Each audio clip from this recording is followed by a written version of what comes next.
Hello and welcome. Today I'd like to talk about ADHD and doing stuff. Whether you know it or not, folks with ADHD tend to have lower levels of dopamine and norepinephrine in their brains. These are neurotransmitters that assist with everyone in day-to-day functions. Norepinephrine increases arousal and alertness, it promotes vigilance, and it enhances formation and retrieval of memory and focuses our attention. Dopamine plays a role in the reward center of our brains and many body functions as well, including things like movement, memory, motivation, mood, and attention. So if it's not obvious, which it should be, most folks who have ADHD will suffer with one, if not all, of the following: attention, mood, memory, and motivation. And this can cause issues elsewhere as well. For example, folks with an ADHD brain, due to the lower levels of dopamine and not being rewarded in the same way, don't get that same reward that many people do from completing many simple tasks. And you combine this with certain memory issues and the issues with attention. It can make tasks harder to do. And if these tasks have many steps to them, again, it can make it incredibly frustrating. The issues with emotional regulation can then come into play, and you can get so annoyed with doing a task that you're not being rewarded for by your brain, that you have trouble maintaining doing it or even getting the motivation to do it in the first place. And you combine that with the memory issues that I think I mentioned before, that many folks with ADHD have. Putting things away actually makes them disappear. Now, it doesn't make them gone from existence. This isn't an object permanence thing. It's out of sight, out of mind. We're still aware that these things exist. It's just we no longer think of them. We need those constant visual cues for things to be done. Otherwise it just won't get done unless it's something that we're particularly passionate about ourselves. So, if a bill needs to get paid or something like that, well, if you don't have it on the fridge or the table, it's not going to get done. Shower needs cleaning? Well, you don't tend to remember that until you get in the shower and you see it, which is often a situation where, oh, it's too late, I've got to go out, but I tell you what, I'll do that later, and then you promptly forget once you're out of the shower. Oh crap, I need some clothes. Oh, well, look, over here, there's a big basket of stuff. I will get the thing out I need and sort that out later, and then also promptly forget. So you can also have really, really bad days where you're constantly going in and out of rooms and you're unable to remember what you're doing from room to room, or your attention is so spread that you're just constantly starting so many different little jobs, and as you're doing it, it reminds you, oh crap, I need to do this, and as you're doing that, you get distracted by that thing, and then you see another thing, and it can just be this ongoing cycle that can be incredibly frustrating, and that can even lead you sometimes to places where you can't even get the will to start in the first place. Due to these memory issues as well, we and executive function issues, we can get to a point where there's a certain level of mess that we actually like. I tend to call it organized chaos. I have everything organized exactly how I need it to remember to do every little thing, but it's not necessarily the most tidy. It's not a bomb site, but there is everything out everywhere, and that's not really doable when you've got little kids, or you're actually living with another human being that isn't necessarily one with an ADHD brain or enough understanding. And I think that, it's somewhat fair for people to get frustrated with the level of mess that someone who has ADHD might leave, because it can be hard to live for other people in that state as well. And so they might get frustrated and they might prefer things to be a lot tidier and a lot, everything put away. But they might be less inclined to have specific places for things. Now, the way I operate is if something has to go away, then it has to go away in the same place every time. And I form this habit of, okay, it's there, it's there, it's there. And if it's not there, I just can't find it. I just cannot. It might actually be on the side in front of me rather than in the cupboard up there, or just in the next one over, or something like that. But I just can't see it. I get a total blindness to it. I start getting frustrated, and I think because I've had so much issue finding things in the past, the second I can't find something now, I get annoyed. So it can be quite difficult. So things not being where you expect them to be and things being out of sight, so you don't remember to do this bit of cleaning or pay that bill, it means that this other person in your life might see you getting less and less productive if they don't micromanage you, which again can be quite frustrating for them.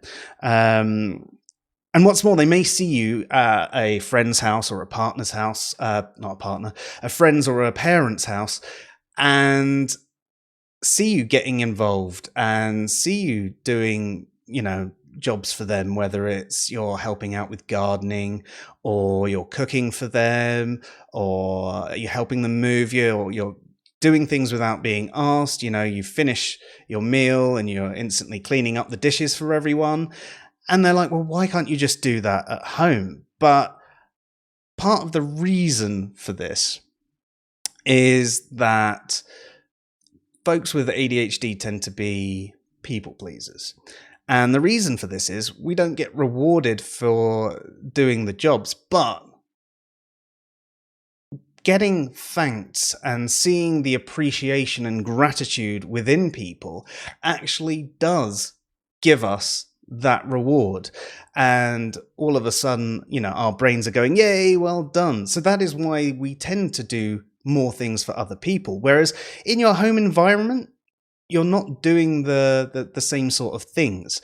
You're not going to be thanked as much for doing things that you're just expected to do. And you can understand why you wouldn't be. I mean, at the end of the day, it's just normal stuff that's part of day-to-day life that you ought to be doing as part of a family.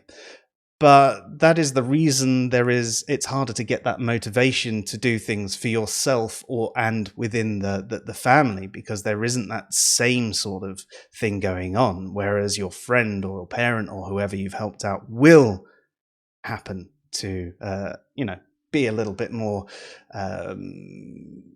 thankful. So what can actually be done to assist with these lower levels of dopamine and norepinephrine? Well, whilst there are medications that can help with this sort of thing, a lot of it is also habit forming. Even if you're on the medication, you need to work on forming good habits. And this takes a lot of work, a lot of repetition, and you'll probably need a lot of help from parents, guardians, partners, friends to actually start building these positive traits. And it's a lot easier to not do them than do them. And it's, the second you don't do it once, that opens the door for you to continue not doing it. So that really doesn't help. But other things that can help you are, if your family are going to give you clear and simple instructions. Now, be warned, sometimes folks with ADHD, and I'm speaking about myself and a few people I've talked to here, can be painfully literal with your instructions. So we might not infer what you intend us to from your instruction. We will do exactly as you say. Now, I don't know if this is from a fear of constantly getting things wrong throughout our lives, or if it is, to do with something else.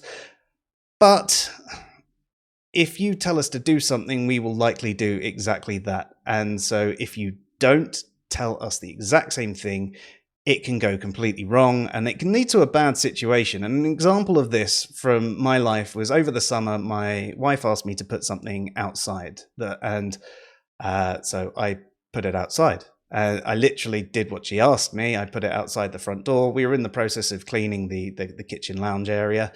And I didn't think anything wrong with that. And she sort of had a go at me and told me that, I was supposed to have known that I was, supposed to put it around the back of the house. Issues with rejection sensitivity and emotional regulation kick in, and I end up being a bit of a dick about it. I pick up the thing and go and throw it around the back of the house. It was only plastic, so it doesn't matter damage wise, but the fact of the matter is a 38-year-old man was acting like a massive 2-year-old going through their terrible twos and having a tantrum. It's not a positive behavior, and no one really deserves to see you be like that or have that done to them either. But it's sort of just a learning curve for us there, because I now know that I need to try and get her to give me more concise instructions with things that she might not be as clear as I thought she was going to be. And she has learned that she needs to give me more accurate instructions. Otherwise, I will do exactly as she asks, which isn't necessarily the right thing. So anyway, I'll be doing a series of these sorts of videos on chores and various tips that I find that help me with ADHD and things like that. I've already been doing some shorts on those that you might have been seeing pop up too. I'll be doing sort of both kinds because I feel that they can work for different people. I'd be surprised if anyone who actually has ADHD has watched this whole video, and because I'd expect he probably lost attention a few times by now, which again is another reason why I focus on doing some of the shorts as well, because they're quick and easy and digestible. And oh yeah, good point. Yeah. So anyway, this has been a new format of doing these bigger videos as well. So hopefully it's been helpful. Hopefully you've learned something from it.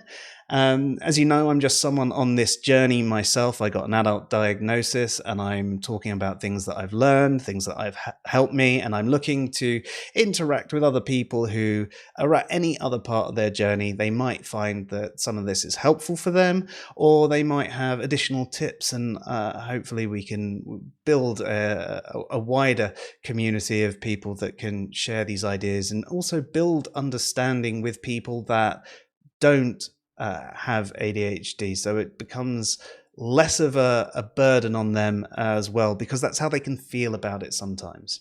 Anyway, thank you very much. I'm Joe, and you've been watching Our ADHD Journey.